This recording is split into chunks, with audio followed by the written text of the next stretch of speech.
المدرسة العراقية، واحد الاخوان الدكتور فؤاد نقل رساله وانا بالايميل بعثته الى وزير التربيه، اتخذوا قرار، والقرار ليس للمدارس المدرسه العراقيه في بوخارست، كذلك هذا الخير عم المدارس الاخرى اتخذوا قرار وزاره التربيه بمنح $50,000 سنويا لكل المدارس العراقيه. كما تعرفون هناك مدارس عراقيه في المغرب، عندنا مدرسه عراقيه في الجزائر، عندنا مدرسه عراقيه في الاردن، في موسكو، في صوفيا، هنا في اكثر من اعتقد 9 أو 9 اعتقد 9 دول عندنا. طبعا هذا الخير اللي طلبناه لهم عم على البقيه، هذا شيء مهم، واحنا على ثقه بانه مستقبل نقدر ندعم. وطبعا انا بالمناسبه اود ان اشكر بشكل خاص حتى وزاره التربيه الاخوه الذين قدموا تبرعات للمدرسه، واستغرب كذلك لا تزعلون اني اخوكم للاخوه اللي الله وفقهم وامكانياتهم الماليه جيده لن يتبرعوا بدولار واحد للمدرسه، هذا شيء مؤسف. وطبعا انا اشكر الاخوان حميد الساعدي، اشكر الدكتور رزقار، واشكر الشخص الواحد من كردي تركي اتبرع 3000، واشكر بشكل خاص السيد بسام بخايا اللي انا بعثت قلت له اشوف المدرسه، الاخوان خابروني قال والله الاخ تبرع 3500€، انا كان في ذهني يتبرع ب1000€ كثير، تبرع 3500€، لا عنده ابن بالمدرسه، لا عنده بنت بالمدرسه، وما يعرف المدرسه العراقيه وين اصلا. طبعا دول الناس يجب ان نذكرهم، وعلى الاخوه العراقيين اللي الله موفقهم، انا ما اطلب من كل عراقي، في ناس قوت يومه بالقوه يطلعها، بس اللي الله وفقهم، وطبعا انا اعرف كل الاسماء لكي لا اضطر مستقبلا ان اكتب رسائل واتحدث عن اموالهم. عليهم ان يدعموا الاجيال العراقيه، يدعموا الفقراء، يدعموا المدرسه، لا يبخلوا. المدرسه ليس ملك السفاره العراقيه ولا ملك ابو علي ولا عادل مراد ولا اي شخص، ملك اولادنا، ملك مدرستنا. وكما تعرفون المدرسه العراقيه من المدارس النموذجيه في رومانيا، واعتقد هذه الرساله واضحه، والاخوان حتى لو ما حاضرين هنا هذا المسج ارجو ان يصلهم، ارجو ان يصلهم ويتكرمون، يذهبون المدرسه ويساعدون المدرسه حتى نقدر ناخذ بنايه زينه وبنايه احسن وافضل. وحتى قبل فتره شركه رومانيه يصنعون الرحلات في العراق اتى الى السفاره طلب مني، طبعا تعرفون الشركات ليش يجون للسفاره واضح، قلت له روح للمدرسه سوي رحلات وبعدين نحكي. راح المهم سوى يعني ما عليه، بعدين رجع مره ثانيه قلت له كل شيء ما عندي اشكرك وبارك الله فيك وروح.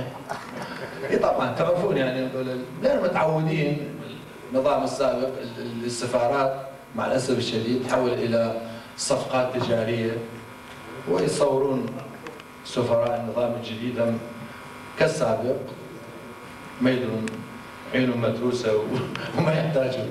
المهم انا شكرته وقال لي شو تؤمر انت؟ عندنا شركه في بغداد اريد ننقل فرع منا الى اربيل وفرع البصره، قلت له تفضل روح انت وين ما تفتح افتح وتحو ما دام اديت واجبك الانساني. وطبعا وزار الاخوان بالمدرسه، واعتقد بعد فتره راح يبدا 1/8 يبدا بانشاء الرحلات. المعذره انا مو قصدي انا اخوكم واحبكم اني، ومو قصدي اي اشاره اللي ربما يفهم البعض بانه هو تهديد ومو تهديد، بس هي مناشده مني للي الله موفقهم ويعرفون نفسهم منه وما شاء الله وما اكثرهم. يجب ان تتحرك ضمائرهم واناملهم.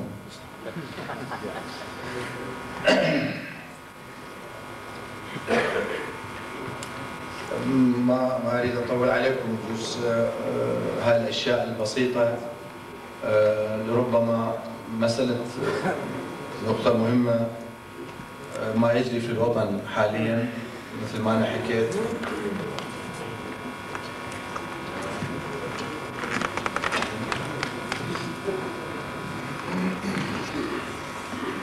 طبعا مع الاسف الشديد البلد يمر بهاي الازمه الازمه الامنيه، وان شاء الله نتمكن ان نقضي على الحاله الغير طبيعيه في العراق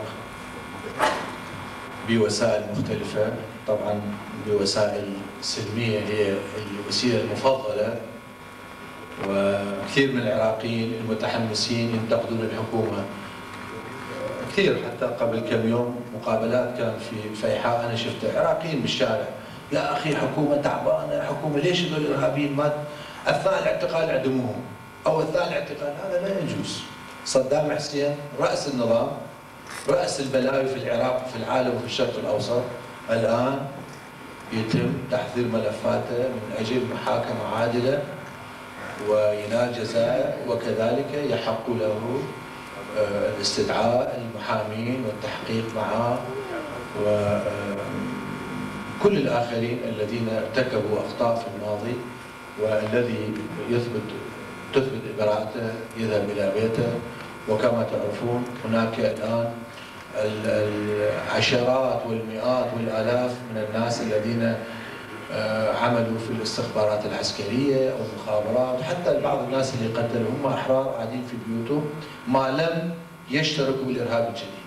لن يتم اعتقالهم إذا لم يساهموا في العمليات الإرهابية الحالية اللي يتم التنسيق بين بعض القتلة السابقين والمجرمين العاديين الذين تم إطلاق سراحهم والتكفيريين الذين يذبحون الشعب العراقي. احد الاخوان قبل كم يوم سالني، قال لي يا اخي الارهابيين يفكون علينا يروحون اذا الاجانب تركوا بلدنا.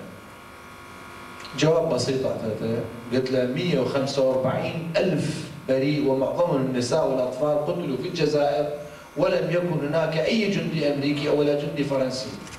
اذا التكفير، الفكر التكفيري ليس له علاقه بالاجنبي او بالمسائل الاخرى. هو تخوين الناس الاخرين، تخوين المخالفين، تخوين هدر دم الاخرين لا شيء. الناس الزوار الذين يذهبون الى كربلاء النجف يقفون، وشفتوا الاعترافات في التلفزيون، يضربون السيارات. ناس الابرياء اللي يزورون المراقد الائمه في النجف وكربلاء يضربوهم يقتلوهم بدون التدقيق من في السياره، طفل، امراه، لا يفرقون بينهم.